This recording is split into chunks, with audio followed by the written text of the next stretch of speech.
আল্লাহ রসুল হচ্ছে আমাদের জন্য, উম্মতের জন্য কি নিয়ামতে আকবর, নিয়ামতে ওজমা। সুবহানাল্লাহ বলেন। বুরহানুম মির রাব্বিকুম, উনি হচ্ছেন আল্লাহর দলিল। সুবহানাল্লাহ বলেন। কার দলিল? এটা আল্লাহ পাক বলছেন আমার নবী হচ্ছে আমার দলিল। সুবহানাল্লাহ বলেন। রবের দলিল হচ্ছে মুহাম্মদ রাসূলুল্লাহ সাল্লাল্লাহু তাআলা আলাইহি ওয়াসাল্লাম। সুতরাং নবীকে সাথে নিয়ে তোমরা আমার কাছে তওবা করো, যদি আমার নবী তোমাদের জন্য সুপারিশ করে। ওয়াস্তাগফার আল্লাহুর রাসূল, সুপারিশ লাগবে কিনা?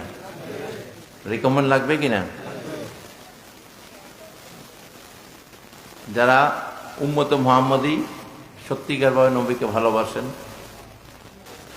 তারা অবশ্যই বিশ্বাস করে নবী আমাদের জন্য সুপারিশ করবেন।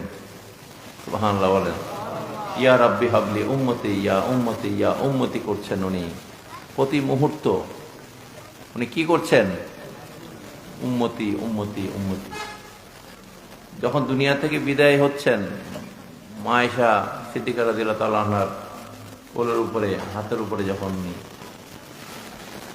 তখনও ফিসফিস করে কথা বলছেন, কান লাগিয়ে শুনলেন, ইয়া উম্মতি ইয়া উম্মতি ইয়া উম্মতি, ইয়া রাব্বি হাবলি উম্মতি ইয়া উম্মতি ইয়া উম্মতি, ইয়া রব আমার উম্মতদেরকে ক্ষমা করেন,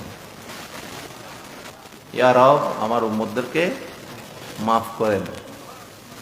এত বড় দয়াবান। এই জন্য আল্লাহ পাক কোরআনের বিভিন্ন আয়াতের মধ্যে আল্লাহ রসুলকে রাউফুর রাহিম পর্যন্ত উপাধি দিয়েছেন। সুবহানাল্লাহ। উম্মতের জন্য বিল মুমিনিনা রাউফুর রাহিম। সুবহানাল্লাহ। এই রাউফুর রহিম কিন্তু আল্লাহর জন্য খাস। কার জন্য? এই লকবটা কার জন্য? আল্লাহর জন্য। কিন্তু উনি উম্মতের ব্যথায় এতই ব্যথিত হয়ে যায়। সুবহানাল্লাহ। উম্মত যখন কষ্টে থাকে উনি এতই কাতর হয়ে যায়, এতই আল্লাহর কাছে পানা চায় উম্মতের। আল্লাহ পাক এই জন্য নবীকে বলছেন আমার নবী উম্মত ছাড়া কিছুই বোঝে না, উম্মত ছাড়া কিছুই বোঝে না। নিঃসন্দেহে আমার রাসূল উম্মতের জন্য দয়াবান, রাউফুর রহিম। এটা আয়াত আছে। বিসমিল্লাহির রহমানির রহিম। লাকাদ জাআকুম রাসূলুম মিন আনফুসিকুম আজিজুন আলাইহি মা আনিতুম হারিসুন আলাইকুম বিল মুমিনিনা রাউফুর রহিম। সুবহানাল্লাহ।